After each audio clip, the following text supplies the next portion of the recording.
be around the country. So here to present the award is our living legend himself, Major Sam Cochran.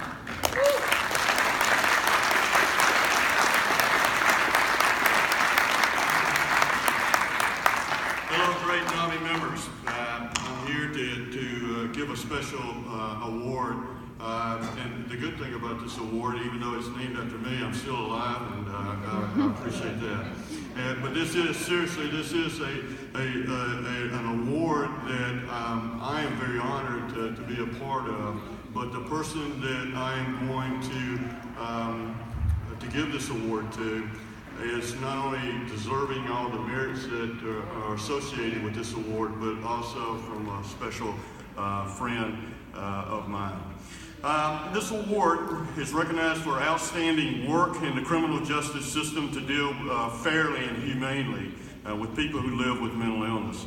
This year's recipient is an individual who has worked tirelessly for many, many years with NAMI as a volunteer and fosters a more humane response to people with mental illness in his home state and county and local efforts.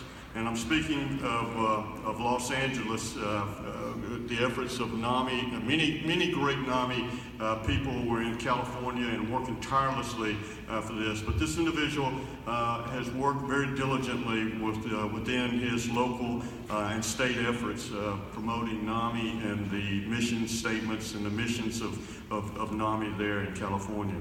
You heard yesterday from Senator Cochran that the Los Angeles County Jail is reporting to be the largest de facto mental health treatment system across the nation.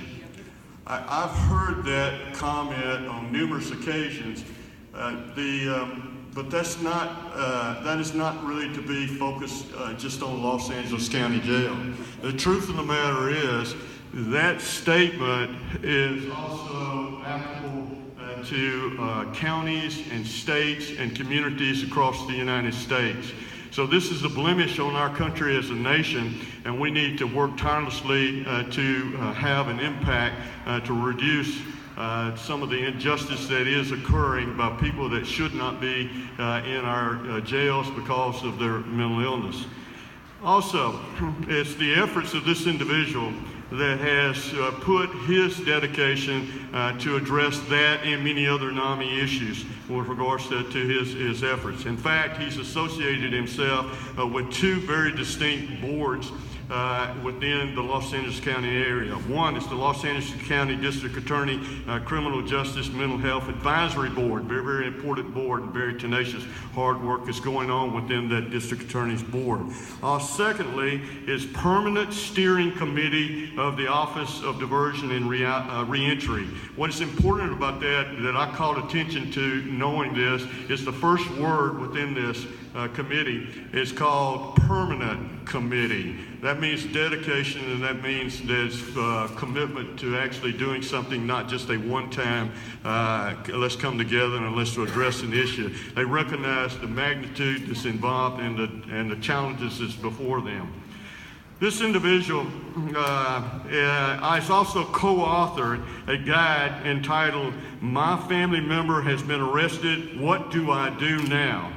Which is a valuable resource for family members and caregivers throughout California and also spreading to other reading viewers throughout the United States. Most recently, Mark has developed an exceptional training program for the CIT prepares, as the training prepares NAMI members and peer support to address law enforcement officers during their CIT training and during their awareness to better understand how that NAMI can communicate best with law enforcement. That is bridging the gaps and developing trust and understanding between the advocacy movement and that of law enforcement, which is growing, but thanks to Mark, is even growing faster and much stronger with regards to this.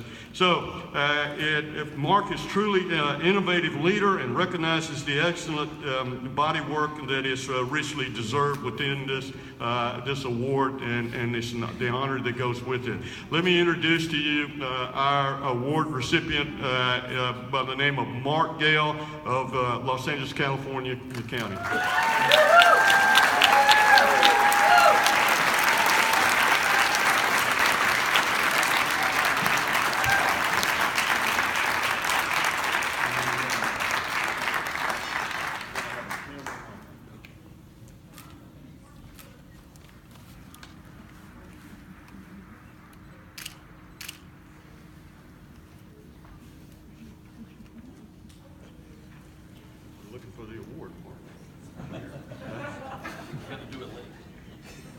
Hang on. You go ahead.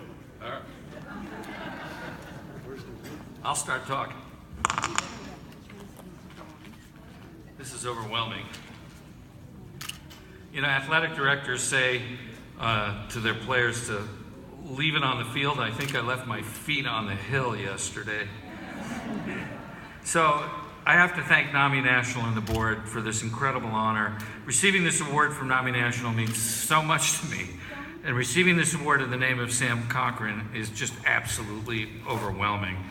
And I think we all should thank Sam for his lifetime of service to CIT, to NAMI, all our families, and the millions of people his work has affected all across our country. I also have to thank my wife, Teresa, for her love, patience, and standing by me, and she deserves a trophy for putting up with me all these years. The trophy's not here either.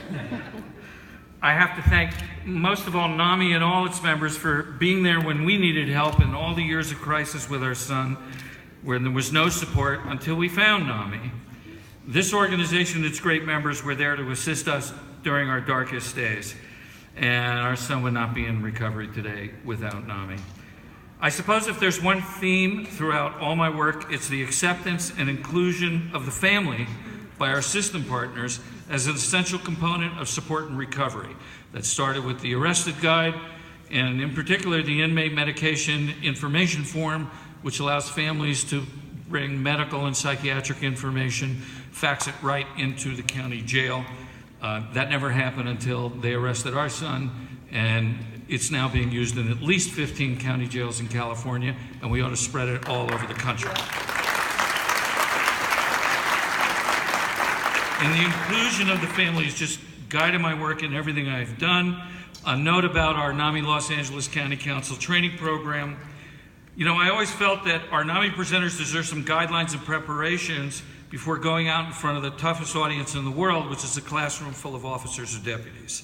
The reality of the overwhelming size of our Los Angeles CIT program, we have 25,000 sworn officers in our county, made it abundantly clear that a NAMI training program was going to be an essential element in delivering consistently high-quality presentations to all the law enforcement agencies of our county.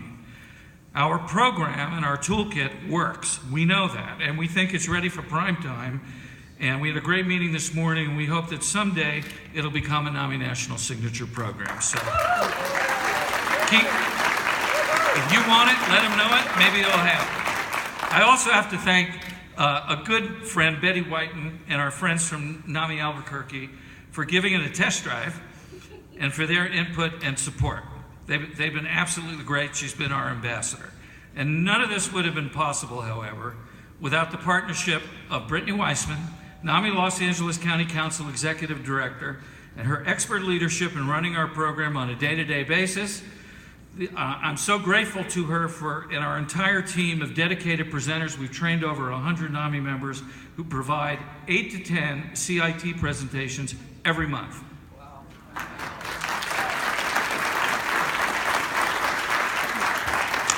After 15 years of involvement in advocacy, I'd like to share 2 brief perspectives about the intersection of the criminal justice and mental health systems before Ron pulls me off the stage.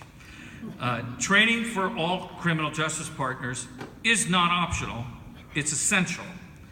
If we only trained the chief of police in CIT and not the cop on the beat, it wouldn't work very well, would it? Well, that's the same for district attorneys, judges, public defenders, probation and parole officers. Convincing senior leadership is not enough. Telling our stories and hoping for empathy is not enough. We need to change system protocols, we need to change processes, and then we need to develop training programs to those new reforms. And I think the Stepping Up Initiative, it's the infrastructure of the Stepping Up Initiative that's essential for it to succeed. Our mental health and criminal justice systems are not independent of each other. They are joined at the hip and must work together to move people from incarceration to treatment.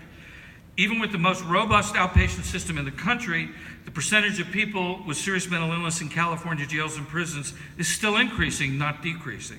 The lack of access to acute inpatient care and long-term subacute residential levels of care is literally feeding mental health clients into the criminal justice system. It is the root of the incompetent to stand trial explosion in California, and I would expect all over the country.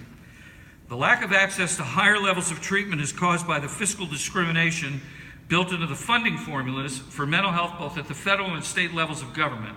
This is a dialogue we must bring to Congress, to our states, and our communities. NAMI must continue to help people understand that we must have a complete mental health system that provides all levels of care so everyone in need gets the help they deserve, or we will never realize the promise of decriminalization. Thank you so much for this special award. I accept it.